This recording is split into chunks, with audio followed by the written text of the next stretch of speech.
Eu chamo aqui para participarem de mais um debate, mais um painel, e agora mediado novamente por Thaís Herédia, o governador do Pará, Helder Barbalho. Por gentileza, governador, já está aqui conosco? Então eu chamarei os próximos convidados, perfeito, enquanto o governador chega aqui ao ambiente. Governador do Amapá, Clécio Luiz, pode subir ao palco, por gentileza.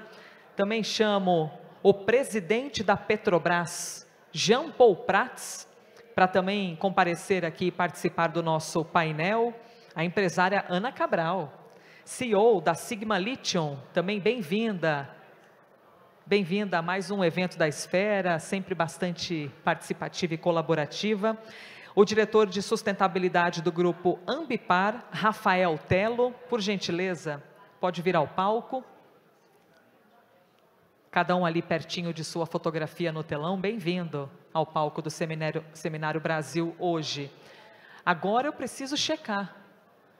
Nós estamos aqui à espera do governador do estado. Foi em cima do que você falou que a gente estava tratando aqui o Brasil como líder do processo e não apenas como um forte protagonista. Jean Paul Prats, hoje a palavra previsibilidade, segurança jurídica, as palavras, né? Previsibilidade, segurança jurídica, foram e voltaram várias vezes aqui durante esse debate. Trago uma outra nova, aqui duas novas, que é a segurança institucional. E aí quero te ouvir da Petrobras. A gente ouviu hoje mais cedo a ministra Cátia Abreu falando da briga jurídica com relação ao investimento em fertilizantes, uma área que a Petrobras quer voltar agora. E você mesmo chamou a atenção para o problema da margem equatorial. Quer dizer, tudo isso, de novo, a gente cai na questão da governança, né? E a governança quer dizer não aquilo que a gente é capaz de fazer hoje, mas aquilo que a gente constrói hoje para durar muito. Então, qual é a saída via governança para garantir previsibilidade, segurança jurídica, segurança institucional dos investimentos que a Petrobras vai fazer a partir do modelo adotado pelo governo e que tem uma correlação direta com a transição energética? Thaís, eu vou tentar colocar em um e-mail aqui o meu áudio para ver se eu consigo matar esse assunto. Mas vamos lá, vamos fazer o seguinte exercício. Eu vou mostrar a vocês que esta é uma decisão de Estado brasileiro. Já ultrapassou por demais a seara de um mero licenciamento ambiental, que é um processo bem complicado e respeitável, como nós temos feito, tanto respeitando a ministra Marina quanto o IBAMA o tempo todo, jamais contestando as suas condicionantes e etc., e atendendo a todas elas, mas isso não se trata só disso. Vejam bem. Um lado vai dizer, para acabar com o petróleo, a humanidade tem que forçar os produtores a não produzirem mais petróleo. Esse é o movimento chamado No More Oil, aquele que joga tinta em obras de arte dos museus afora, para chamar a atenção. No More Oil significa o seguinte, não adianta esperar cada um de nós resolver não consumir derivados de petróleo. Ou os cientistas e os empreendedores e os governos, com as suas políticas ditas devagarosas, substituírem por biocombustíveis e outras matrizes energéticas renováveis, como já está acontecendo. Nós não temos paciência. Nós somos jovens e queremos que na nossa geração o óleo acabe. Isso é viável? Eu pergunto. É óbvio que isso não é viável. É óbvio que isso não é viável. E todos os cenários, inclusive o da IEA, mas todos os outros, indicam que os hidrocarbonetos vão estar presentes na nossa economia por pelo menos 40, 50 anos daqui para frente. Muito bem. Aí o Brasil tem a seguinte situação. Semana passada, a ANP anunciou recorde de reservas de petróleo no Brasil. 16 bilhões de barris. Essa é a nossa reserva, segundo dados oficiais da Agência Nacional do Petróleo.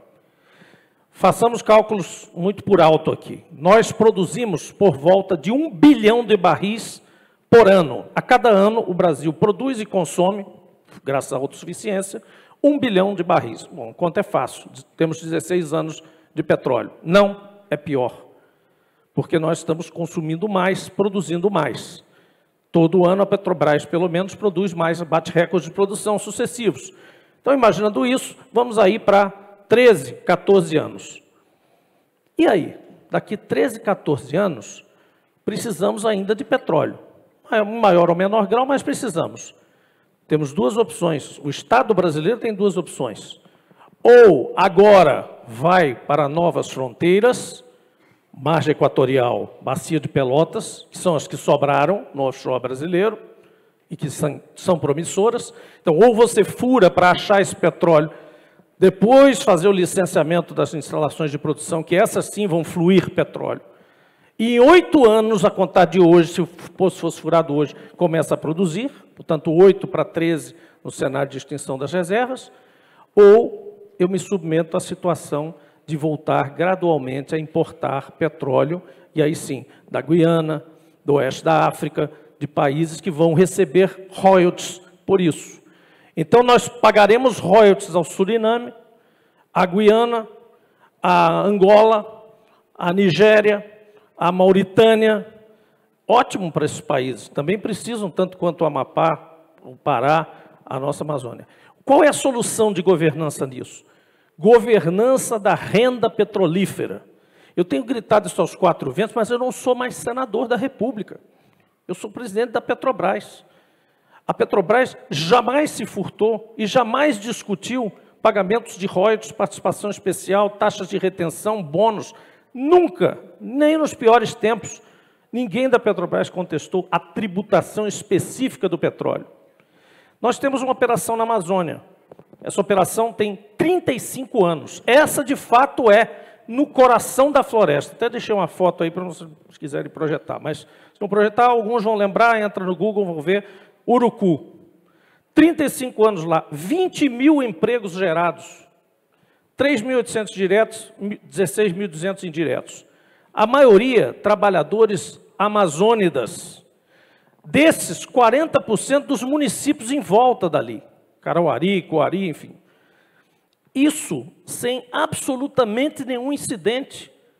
Dentro, no coração da Amazônia, escoando óleo todos os dias, para ser o maior contribuinte do Estado do Amazonas ICMS e o maior, e 400 milhões de reais por ano em royalties. Quanto tempo a Petrobras tem para que toda essa promessa de continuidade, de renda e riqueza gerada pela exploração não se perca no tempo? Ou seja, qual é o timing de começar? Ou já está atrasado? Não, hoje estamos atrasados porque toda a onda, veja, se o mapa, pegar um mapa conhecido da Guiana, Suriname, Colômbia, o que é margem equatorial, pega lá do Istmo do Panamá e vem. Colômbia, Trinidad e Tobago, litoral da Venezuela, em seguida as Guianas. Todos têm uma coisa em comum, Clécio. Todos começaram a exploração, portanto, os primeiros poços pioneiros, em 2015. E agora estão produzindo. São mais de 60 poços que foram furados na Guiana para achar a reserva que tem hoje. Então, não é um trabalho de amanhã, furou, já sai produzindo. Não. A licença que está em questão lá é uma licença de perfuração exploratória. Isso significa que quando o poço chegar ao horizonte, ele vai dizer, tem óleo, sobe a coluna e para.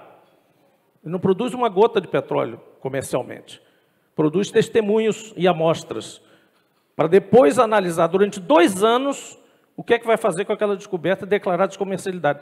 Depois de descoberta declarada comercial, ainda vai construir a plataforma. Os FPSOs, vai levar mais 3 anos. Ou seja, são pelo menos 6 a 8 anos para a gente começar a se preocupar com o fluxo de óleo de 180 quilômetros da distância da margem de Oiapoque e 580 quilômetros da Foz do Amazonas. A desgraça é o nome da bacia, que chama-se Foz do Amazonas, porque o mapa geológico brasileiro, à época, os geólogos gostavam de dizer que era Foz do Amazonas, porque tinha aquela tese dos resíduos que saíam do rio, então aquilo era apetitoso para eles. Olha, Foz do Amazonas, tem que furar lá e tal. Então chamaram de Foz do Amazonas. Mas é o que eles chamam a pluma, né? Lá o pessoal chama de pluma, né? A pluma do rio que vai lá para dentro, e aí, geologicamente, milhões de anos atrás pode ter se formado petróleo, claro. Mas a tese mais forte é que seria uma geologia equivalente do outro lado africano com a Gondwana. Mas só para finalizar mesmo, você falou da intensidade de carbono, é 9 a 17. A unidade é, eu nunca lembro dessa, quilos de CO2 equivalente por barril de óleo equivalente. Então, uma unidade desse tamanho. mas é de 9, que é a nossa, Búzios e Tupi, quase a metade da produção brasileira é descarbonizada a esse nível. 17 é a média mundial da presença de carbono no petróleo dos outros. Então, além de pagar royalties para os outros países, nós vamos ser obrigados a consumir petróleo mais carbonizado. Fechando de vez, a única empresa capaz de garantir a máxima responsabilidade, tanto para os brasileiros como cidadãos, quanto para o mundo do ponto de vista ambiental, para fazer esse furo, esse único furo, para a gente saber se tem óleo na margem equatorial amazônica, é a Petrobras. Não sou suspeito para falar, eu falo do alto de que conhece, porque estou lá dentro e me criei lá dentro. Então eu posso dizer a vocês, é uma empresa que tem 92 projetos socioambientais em 507 municípios, 24 estados, 118 mil pessoas participam desses programas ambientais, e nós estamos aumentando isso. 57 espécies em extinção são afetadas por isso, e nós temos impacto de preservação em 3% do território nacional. A área que a Petrobras influencia e preserva, hoje, uma empresa, 3% do território nacional. E a gente pode fazer muito mais. O governador Helder sempre me cobra, e a gente tem esse compromisso de até a COP, ou até antes dela, termos um grande eixo de cooperação. Fecho. Governança de receita petrolífera é isso. Um projeto de lei que destine parte dos royalties que regularmente vão para a disposição usual para os estados e para as comunidades da margem equatorial amazônica. Então, parte do Maranhão, Pará, Amapá. Essa é a solução para equalizar, porque aí todos os chamados stakeholders estão satisfeitos.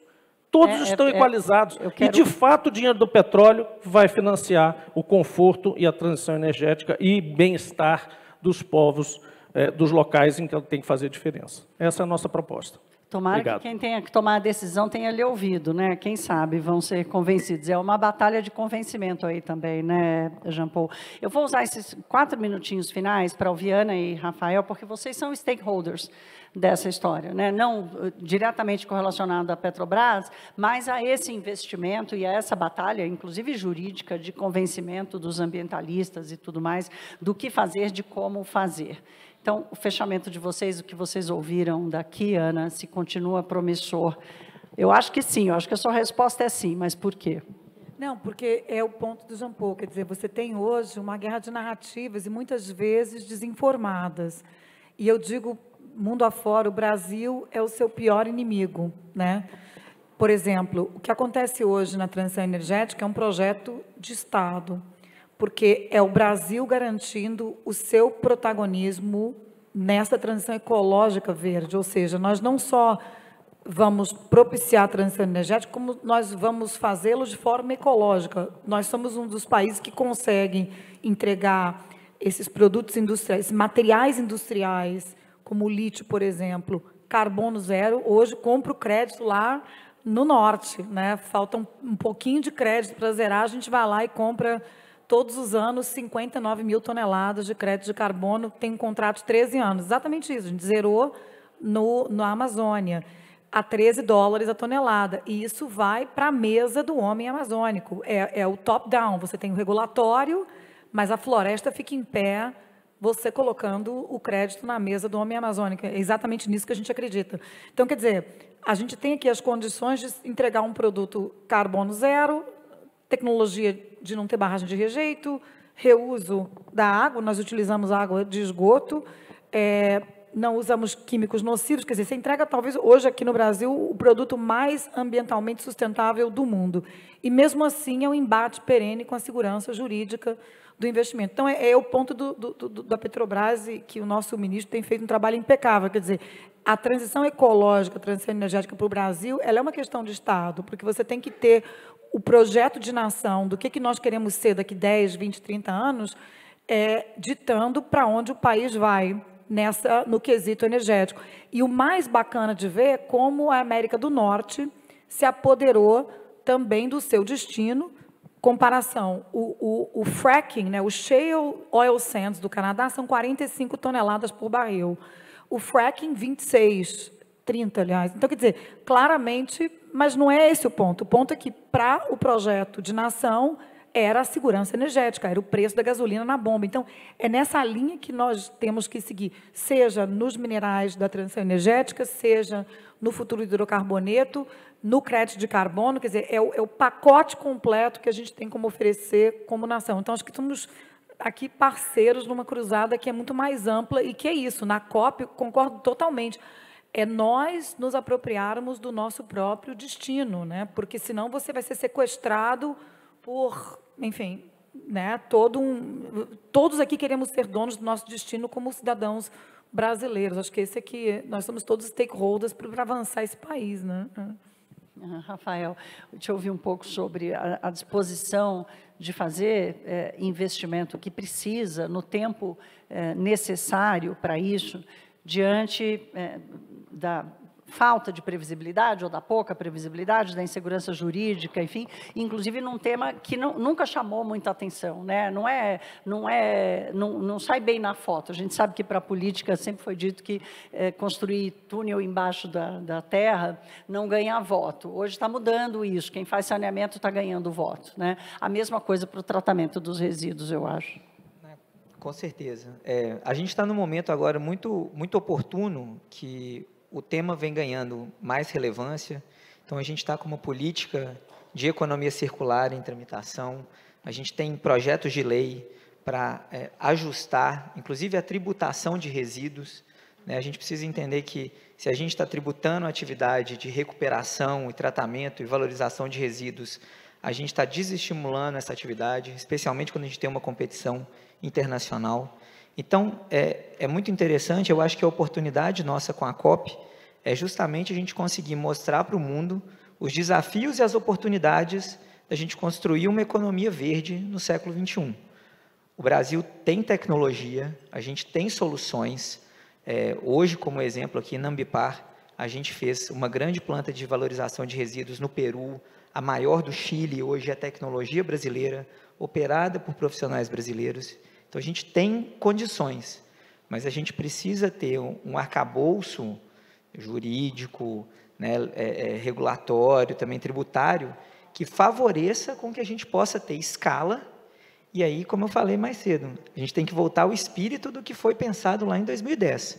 A gente precisa dar condições para ter escala, para ter tecnologia e para levar esse resultado lá para a cooperativa do catador, para que a gente consiga tirar as pessoas dos lixões, formalizá-los em cooperativas, dar renda para eles, permitir que eles possam ter crescimento, para que assim a gente consiga depois levar todo esse crescimento também para as indústrias e reverter em uma alavanca mesmo para um desenvolvimento sustentável do Brasil.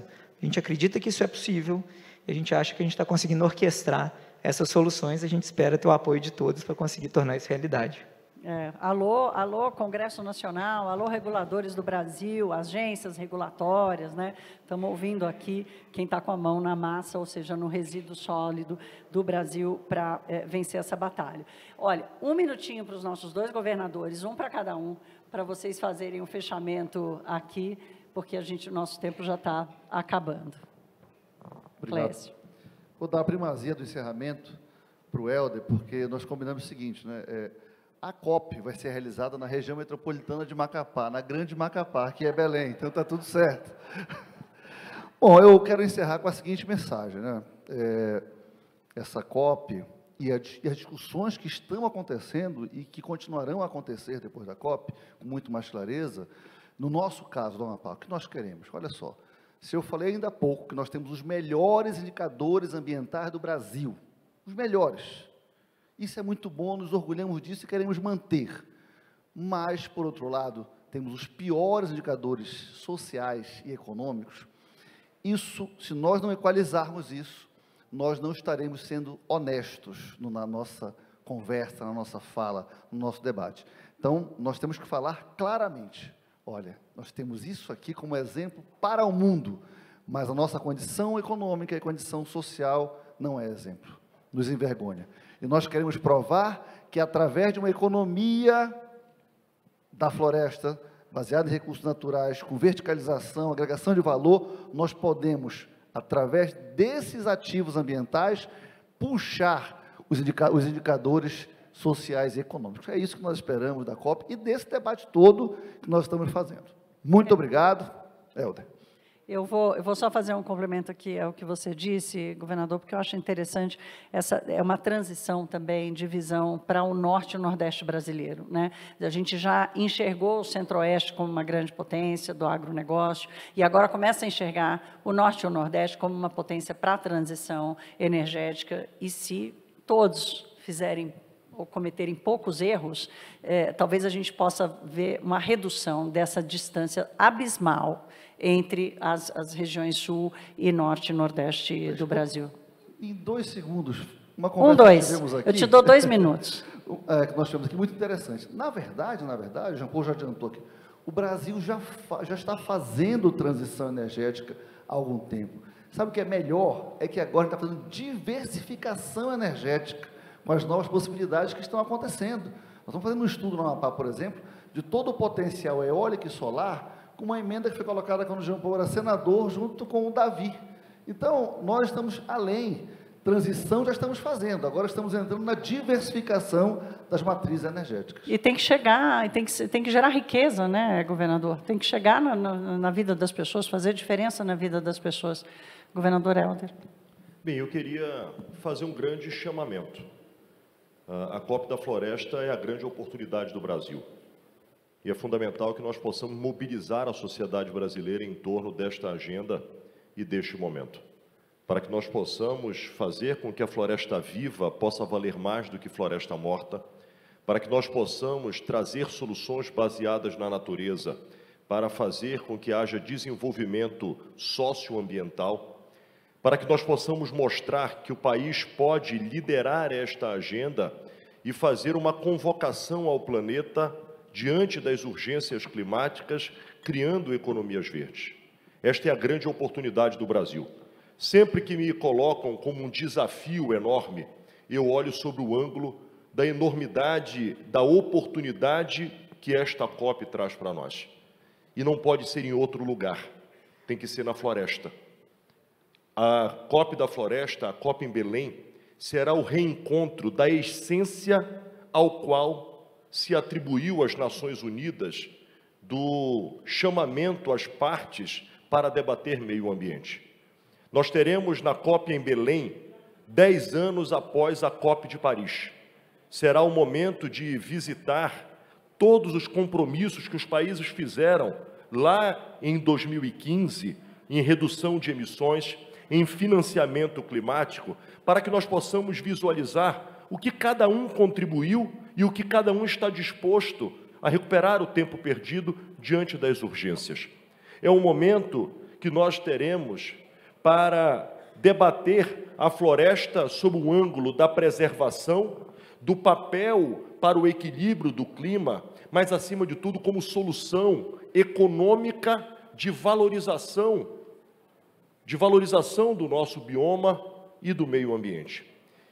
E será o reencontro, porque nós estaremos vindo de uma COP em Dubai, portanto, discutir meio ambiente no deserto, em uma COP no Azerbaijão, 2 economias diretamente ligadas a estratégias e vocações que estimulam e desbalanceiam o meio ambiente, e nós, depois destas 2 agendas, será na floresta amazônica a oportunidade de nós mobilizarmos os povos da floresta, a sociedade brasileira, a sociedade global. Será a oportunidade dos líderes do norte global, que falam tanto da obrigação que o Brasil tem em preservar a floresta, mas será a hora de nós mostrarmos que tem que cuidar da floresta, tem que cuidar das pessoas. E os países que tiveram a revolução industrial precisam nos ajudar para que nós possamos fazer a revolução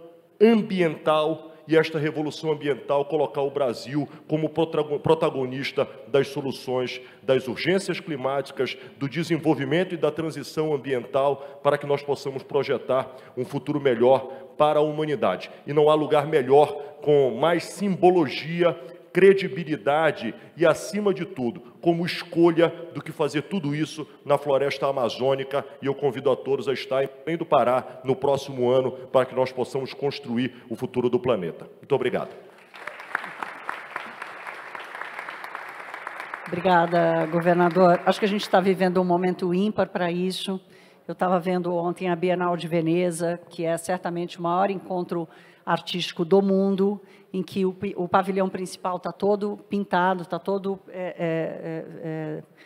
preparado por povos indígenas brasileiros, né? E lá tem um curador brasileiro para a Bienal de Veneza deste ano, que levou muita obra do Brasil que a gente nem conhece, nunca nem ouviu falar, então, e obras de povos indígenas. Então, eu acho que há uma projeção, o mundo está olhando para o Brasil está mostrando a floresta, mas está mostrando os seus outros valores também.